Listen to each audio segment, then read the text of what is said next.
Bismillahirrahmanirrahim. Assalamualaikum warahmatullahi wabarakatuh. Minal aidin wal faidin. Yo guys, mohon maaf lahir dan batin, masih dalam suasana lebaran. Oh yo guys, hari ini aku belum kerja dari lebaran pertama itu sampai sekarang H+10 ya guys. Aku belum kerja, memang sengaja. Terus kebetulan ada beberapa hal yang bikin saya nggak nanganin mobil dulu ya guys. Ada musibah dikit. Nah terus kali ini karena aku belum kerja, terus aku inget banyak sekali ya guys orang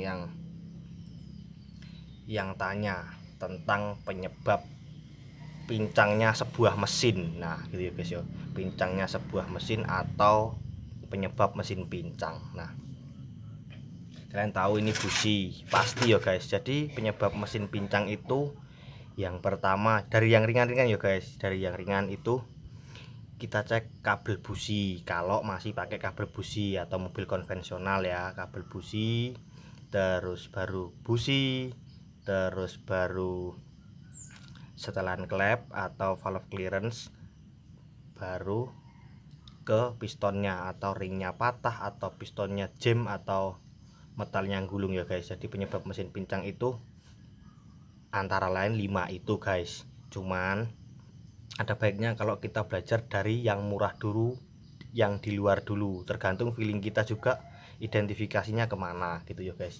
Oh ada lagi guys 6 nih, perpak tutup klep. Perpak tutup klep kok masuk jadi penyebab pincangnya sebuah mesin mas ya.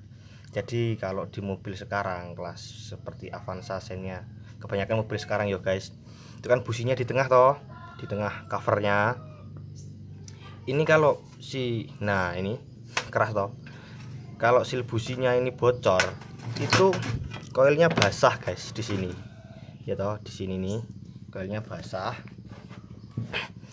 Nah saat koilnya basah otomatis oli akan masuk ke sini ya guys. Nanti businya jadinya seperti ini.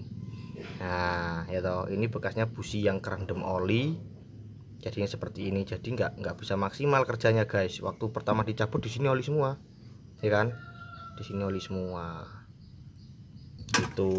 Terus kenapa kok jadi pincang? Karena perpak tutup klepnya bocor. Kalau di sini kemasukan oli guys ya, kemasukan oli otomatis kan dia ground ya lama-lama ya. Oli itu sebenarnya bukan penghantar listrik yang baik guys, cuman kalau kelamaan di aliri listrik lama-lama akan jadi penghantar listrik meskipun tetap nggak baik. Jadi nggak sesempurna air gitu ya guys ya. Kalau air kan kita kesetrum langsung, kalau oli enggak. Tapi lambat laun oli itu akan menjadi penghantar listrik meskipun kurang maksimal. Akibatnya ini koil yang pernah tak videoin di APV itu guys ya, akibatnya akan keluar percikan api lewat sini. Karena ini cairnya di luar ya, koil si APV ini kan cairnya di luar, akan timbul percikan api di sini yang menyebabkan mesinmu pincang gitu loh guys. Di sini nih, di sini gitu. Kadang di sini nembak ke sini anunya apa, apinya. Kalau untuk kelas Avanza yang non VVTi biasanya deket lubang ini guys. Di sini ada lubang sama mirip begini.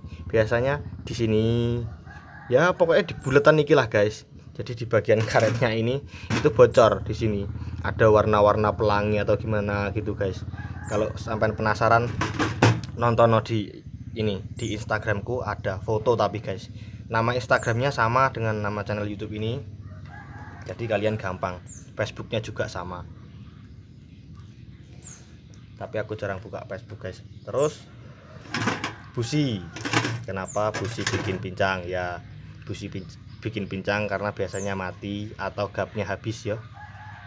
Tuh habis tuh guys, habis. Terus ini aku nemu lagi guys, bocor. Kalian pernah belum guys lihat busi yang bocor? Nah tak contohin ya. Ini nih, asapnya keluar lewat sini, jadi mesinmu pincang walaupun businya nyala. Asapnya keluar lewat sini guys. Ada 2 busi yang bocor. Ini yang baru mulai bocor tuh, asapnya keluar ya. Tuh ada hitam-hitam. Ini yang parah guys. Tak encep nih gini, tak damuni gua asap rokok ya guys.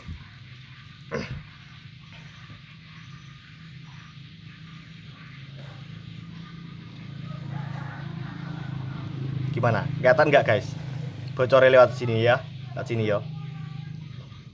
Tak masukin lagi guys. Yang kalian tak percaya nih. Ini dratnya masuk ya, kenceng ya. Ini nggak mungkin bocor. Bocornya lewat sini guys.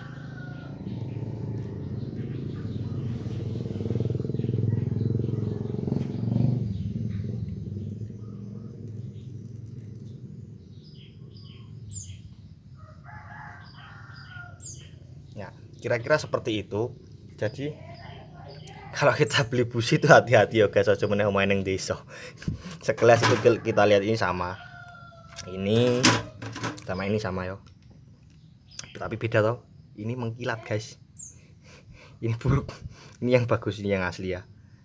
Nomornya sama. Di mau. Lah, sama W16EX YU yo. Tuh ya. Sama toh. Nah, ini hitam karena asapnya keluar ke sini di tuh. Nah, ini yang bagus. Oh iya guys, agak panjangan nggak apa videonya guys. Jadi untuk mobil yang jenis businya masih seperti ini ya toh, ini sekilas sama toh, merek kita tutupan sih biar kalian penasaran. Nah, sekilas sama, dratnya sama, bagian sini tempat kuncinya itu sama, panjang dratnya juga sama, panjang gapnya sama ya toh. Gapnya ini yo, nih panjang gapnya sama. Jadi dari sini ke sini itu sama. Nanti kalau dari sini ke sininya lebih panjang sini, nanti takutnya nabrak di piston ya guys. Sama. Nah, pahami dulu. Sama toh. Set, tak keluarin mereknya. Kalian tebak.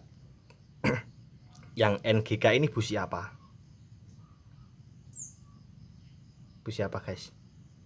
Busi motor guys, motor 2 tak ya, RX King atau F1ZR. Kenapa ada busi motor di bengkel mobil? Nah, kenapa ada busi motor di mobil? Sebenarnya kalau kalian tahu bagaimana cara naroknya, cara pakai ya guys, ini salah satu obat persamaan kan. Persamaan ya guys, salah satu obat persamaan tapi dosis yang tinggi. Kenapa tak bilang dosis yang tinggi itu kalau di dunia farmasi ya guys.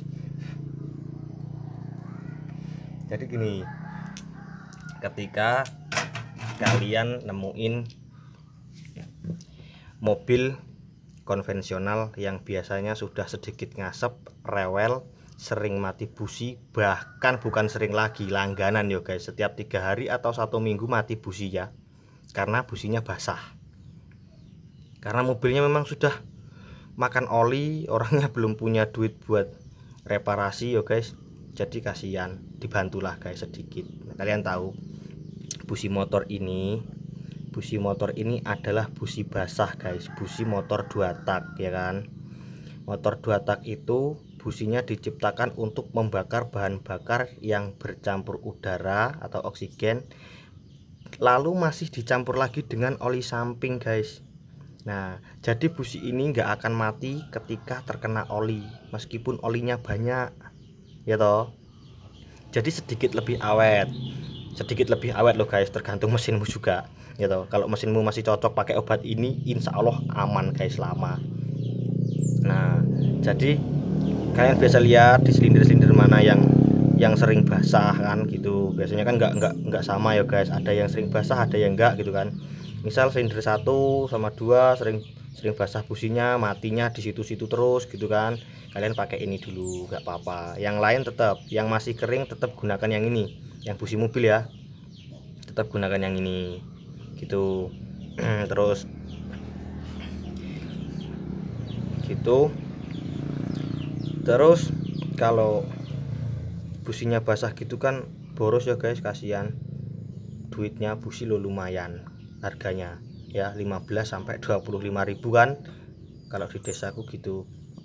Jadi kita yang pandai-pandai ya guys, yang pandai-pandai. Kalau ini kebalikannya ini guys. Jadi ini busi kering, memang busi 4 tak. Jadi ketika busi ini kalian taruh di motor 2 tak, nggak lama pasti akan mati ya. Kebalikannya, mati bukan total ya, mati bukan karena total, karena di sini ada tumpukan boleh onjo ngupil ya, ada tumpuk-tumpukan oli karena dia nggak bisa bakar ya. Coba orang percaya iki pasangan nang Alcon wis, Alcon 2 tak genset lampu ya pasti mati. Tapi kalau ini kalian taruh di Alcon ya memang bawaannya seperti ini gitu loh ya, memang ini busi 2 tak gitu. Jadi kita yang harus berpikir lebih dalam ya guys, memahami untuk sebuah kreativitas atau sebuah kebiasaan kita ya guys. Jadi yuk, kadang-kadang kan kamu sampai malu toh, kamu megang mobil, kamu handle suatu kendaraan milik pelangganmu, kendalanya businya sering mati dan kamu minta overhaul engine tapi orangnya belum punya duit, kan kasihan. Jadi kalau kalian gini masih bisa lah guys, gue muat singkong, muat pasir jarak dekat, lumayan bisa buat cari duit. Ownermu juga bisa cepat ngumpulin duit buat overhaul engine. Nah terus busi-busi yang gapnya habis gini, nah itu usahakan kita cek busi setiap 1 tahun 2 kali ya guys. 1 tahun 2 kali, jangan mentang-mentang mobilnya masih enak, masih normal itu kita nggak pernah cek, jangan ya. Busi itu kalau enggak gapnya habis, bocor di sini, ini mulai bocor ya, sama kayak yang ini tadi nih, ini kan bocor parah, ini mulai bocor guys, warna kuning ini kerak karbon gitu nih, kerak karbon ini udah mulai keluar nih ya, di sini nih kuning-kuning nih. Jadi jangan bangga kalian tune up atau kalian servis mobil itu kalian bisa bersihin businya sampai kayak baru, cuman gapnya gini habis guys. Oh, gapnya habis, terus kalian paling yo jarang ngerti atau tahu spesifikasi sebuah busi itu harusnya gapnya berapa gitu toh.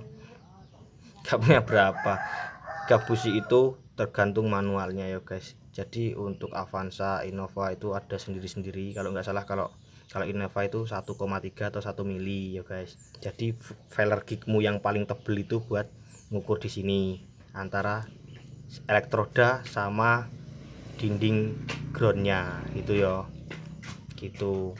Terus kalau yang busi-busi lama gini, mobil-mobil lawas biasanya 70 ya guys, 70 sampai 80, berarti kalian ambil tengah-tengahnya aja 70 sampai 80, tos taruh aja 7,5 di sini yo jeret. Nah kan kalian di tengah-tengah batas toleransi, jadi lebih enak.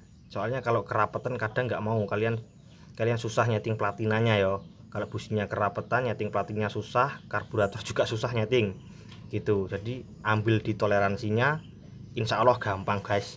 Kamu nyeting karbu gampang, nyeting distributor atau si platinanya gampang gitu aja. Terus paham toh, yang dari bocor-bocor sini tadi itu disebabkan karena yang pertama gap busi habis. Gap busi habis itu menyebabkan si koil mencari massa yang terdekat gitu toh. Lah kayak iki kan dibaut ya toh, dapat massa toh, iki dibaut. Ketika businya gapnya habis itu akan bocor di sini karena ini kerennya di luar ya. Kalau kelas Avanza yang kerennya ini di dalam, ini besinya toh, besinya itu di dalam, biasanya bocornya di sini karena di sini itu tipis, dekat-dekat lubang ini biasanya guys. Lubang ini kan tembus ke dalam, lubang pendingin ya, jadi dekat-dekat sini pasti ada bocor. Kalau dicabut karetnya kayak ada warna-warna pelangi gitu guys gitu. Terus apalagi ya guys yo, alah dawa aja nih wisan guys, ngoceh ngene iki yos menal aidin wal faidin nih guys yo. Wong yo ning desa lockdown yo guys, lebarane sepi ra kaya biasa. Wis tak jelas ngene, busine bocor sudah, busi gapnya habis sudah, 2 tak 4 tak buat obat sudah ya guys. Ini mulai bocor sudah, berarti guys kira-kira ngono guys. Penyebab mobil Penyebab sebuah mobil pincang itu banyak ya, tergantung kita yang lebih ngerti lah ya guys, yang lebih ngerti, kita lebih pahami dan pelan-pelan, jangan tergesa-gesa dalam analisa ya guys. Apalagi kalau mobil-mobil era zaman sekarang itu kan ada injektor, ada segala macem gitu ya. Itu lain kali kalau di elektrikalnya pas ada contoh atau pas ada bahannya tak buatin guys kontennya tentang pincang dari koil atau dari injektor gitu kan, biasanya mereka berkesinambungan ya guys. Kabel injektornya itu putus timbul pincang ya, kabel koilnya putus timbul pincang, atau koilnya yang bocor kayak yang tak ceritakan ini gitu. Oke guys, sekian dulu dari saya Arif Bayu Wicaksono yang bertugas. Salam mekanik desa paling konyol.